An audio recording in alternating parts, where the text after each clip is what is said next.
Shalom, Uvrahá, paz e bênção a todos. Pastor Valdécio Batista aqui, trazendo mais uma vez uma palavra de reflexão para aprimoramento da sua alma, capacitação do seu ministério e para empoderamento da sua Neshama, da sua alma, daquilo que há de mais vigoroso e importante dentro de você. Não fique preocupado com a questão da claridade. Isso é proposital, porque o que tem que aparecer aqui neste momento é a inspiração do Espírito de Deus para abençoar a sua vida.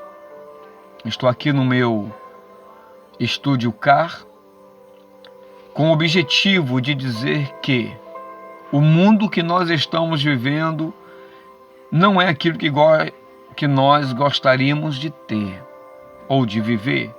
As experiências, até boas, que nós vivemos, muitas das vezes ofuscados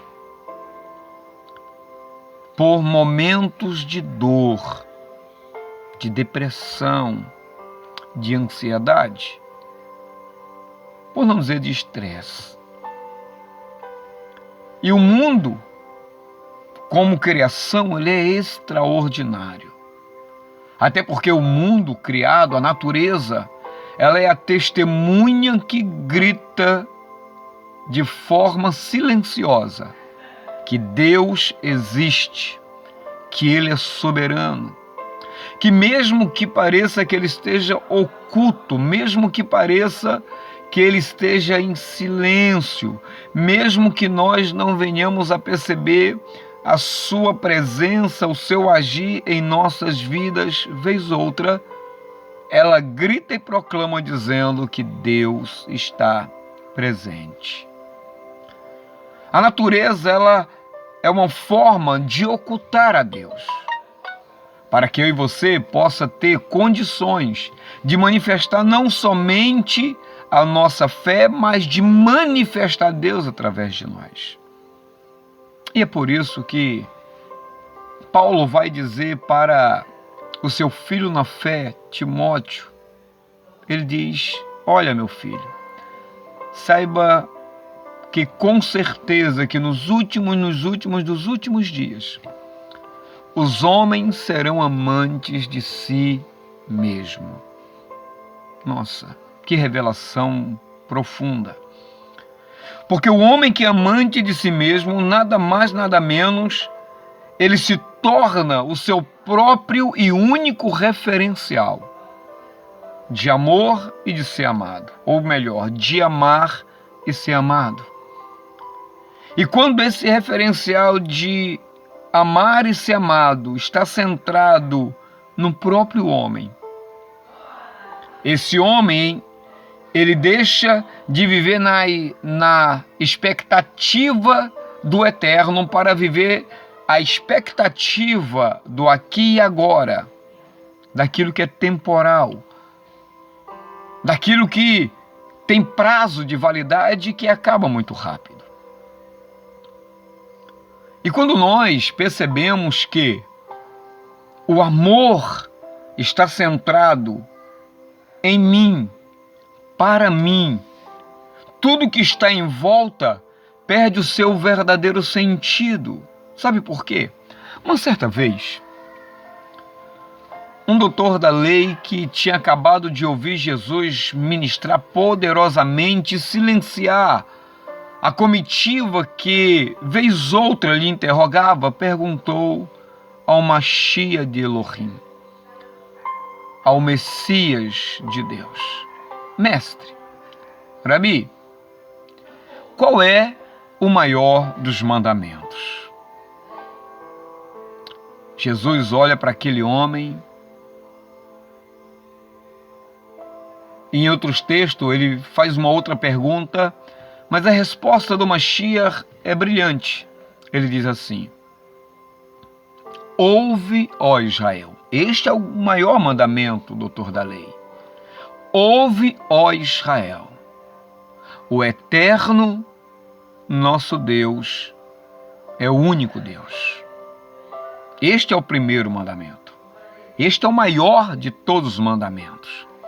Em outras palavras, Israel, introjete dentro de ti, dentro de você, na sua alma, no seu coração, que não existe nenhum outro Deus além de mim. Que não existe nenhuma outra entidade soberana além de mim. Que eu sou aquele que inicio e termino. E como qualquer suposto Deus que o homem possa criar, geralmente ele começa para terminar. Eu sou o único Deus que termino para depois começar, porque não existe outro além de mim. Mesmo que eu tenha dito aqui que eu sou que termino para começar, ele está dizendo que criatura nenhuma pode se avogar e nem criar um Deus que tem o seu caminho do término para iniciar. É loucura isso, Deus termina para depois iniciar aquilo que ele já terminou. Isso é coisa de Deus. Se eu não me engano, está em Isaías 45, 46, a partir do verso 9. Isso é extraordinário. E na continuação do verso, principalmente, se não estou equivocado, em Marcos capítulo 12, ele vai dizer assim, olha, e já que esse é o único Deus, já que este é o soberano dos soberanos, já que esse é aquele que termina para começar, você deve amá-lo de todo o teu coração, de toda a tua alma, de toda a tua força e de todo o teu entendimento. Tudo em você deve estar projetado nele. Tudo que você vier a ter é dele, por ele e para ele. Toda a sua existência precisa ser construída nele, para ele e por ele. Nada na sua vida pode estar desocupado dele. Você deve amá-lo. E a palavra ahavá, que é a palavra para amor, nada mais, nada menos está relacionado ao ato de dar, ao ato de se doar. Então, quando eu amo o eterno, reconhecendo que ele é o soberano, que ele é o único e verdadeiro Deus, o meu coração está voltado para amá-lo. Os meus pensamentos estão voltados, pensando no meu ser, em amá-lo.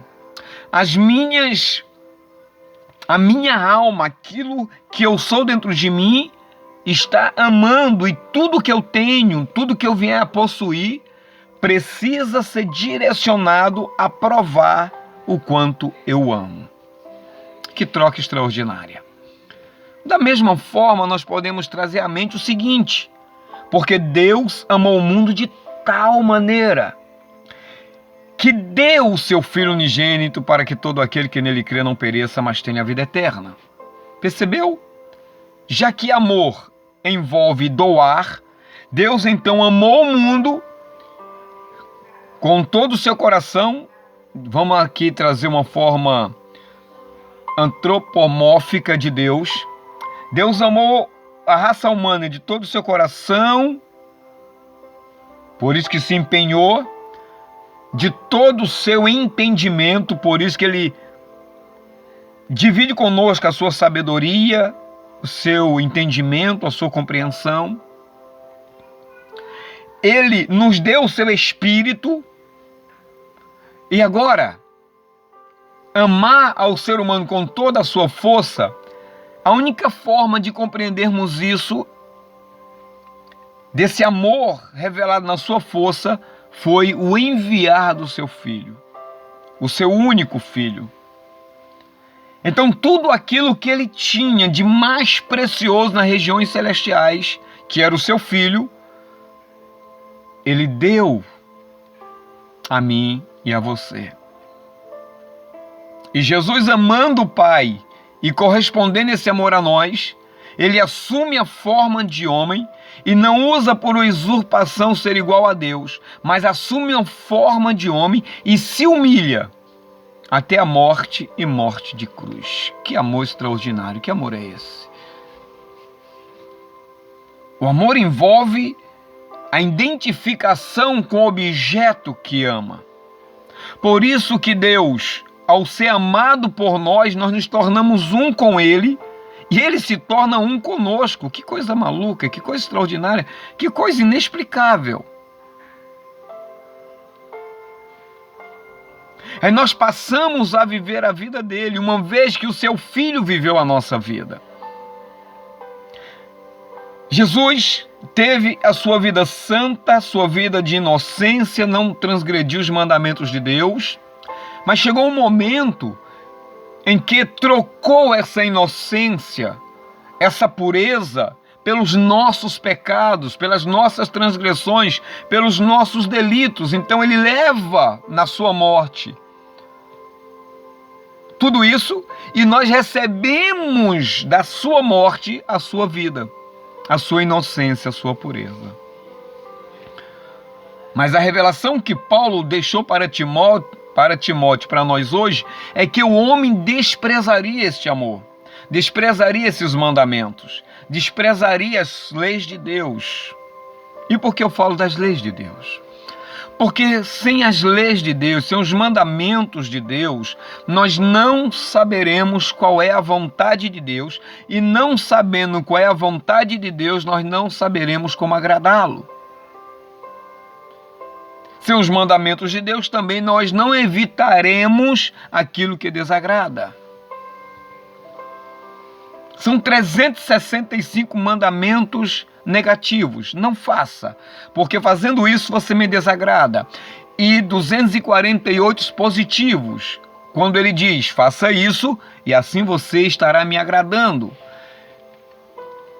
Aí nós nos identificamos com ele e ele se identifica conosco. Jesus diz, aquele que guarda os meus mandamentos, obedecendo-os, esse é o que me ama. Eu o amarei, meu Pai o amará e viremos nele, faremos nele, dentro dele, morada. A identificação, isso é maravilhoso. Então os mandamentos, eles nos ajudam a entender e mostra quais são as áreas que precisam estar repletas de Deus, recheadas de Deus. Isso é tão bom, tão glorioso, que para a gente fechar, eu sou conduzido agora através dos meus pensamentos, aquele momento grande da criação do mundo, esse momento gigantesco da criação do mundo, esse mundo que grita silenciosamente que Deus existe, que é testemunha fiel, céus e terra, que Deus está presente, que tem as suas leis, que tem os seus mandamentos, que mesmo que pareça que ele esteja oculto, escondido, em secreto, ele se preocupa conosco, mesmo que não haja nenhum movimento sentível, tangível. E nesse momento ali no Éden, Deus cria o homem, a mulher, para que, enquanto a natureza grite silenciosamente, eles sejam a voz da natureza, dizendo, Deus é maravilhoso, Deus é extraordinário, Ele é extremamente amoroso, glorioso. O homem é a voz que a natureza precisa para engrandecer, para se render, para louvar e para fazer Deus conhecido. Esse mesmo seres humanos, Deus, ao criá-lo, criou um jardim específico e especial para que eles tomassem conta daquele jardim. E disse assim, olha, de todas as árvores vocês podem comer livremente, mas dessa daqui, dessa daqui vocês não comerão. Capítulo 2 de Gênesis, verso 17. porque no dia em que dela comer, certamente morrerás. Nossa, aquilo ficou impregnado na alma de Adão. E quando Eva foi criada,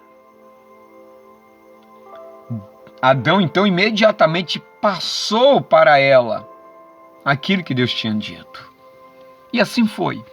E todas as vezes que Eva olhava para aquele fruto, ela ficava horrorizada. Porque afinal de contas, aquele fruto era um fruto mortal, era um fruto perigoso, era um fruto que separaria o homem de Deus, que os faria morrer. Então ela queria distância. Mas por uma razão ou outra aparece lá no jardim Satanás, Satã, aquele que tentaria Eva, que levaria Adão à queda. E de maneira muito sutil, ele acaba convencendo a Eva, e na sequência Eva convence Adão a comer daquele fruto que Deus lhe diz que certamente eles morreriam caso comesse deles.